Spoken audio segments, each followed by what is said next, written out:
नमस्कार. पर्यावरणामध्ये बघा रामसर स्थळांचं फार जास्त महत्त्व आहे. पर्यावरणदृष्ट्या फार महत्त्वाची स्थळं असतात. रामसर स्थळं म्हणजेच काय, ज्याला आपण पाणथळ म्हणतो, त्याच्या संवर्धनासाठी जी स्थळं घोषित केली असतात ती स्थळं, त्याची आपण थोडक्यात माहिती बघूया. हा 1971चा इराणमधलं जे रामसर ठिकाण आहे तिथले हा करार झालेला आहे.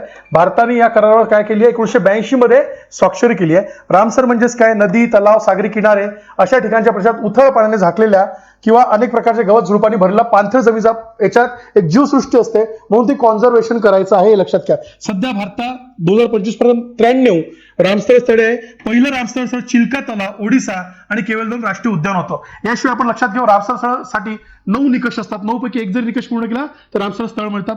त्यातलं आपल्या महाराष्ट्रातलं सर्वात पहिलं रामसर स्थळ आहे ते म्हणजे काय, तर नांदूर मधमेश्वर 2019, त्याच्यानंतर असणारं आपलं लोणार आणि त्याच्यानंतर असणार ठाण्याची खाडी, हे लक्षात घ्या. सर्वात अधिक रामसर स्थळ हे तामिळनाडूमध्ये आहे, 20 पेक्षा जास्त.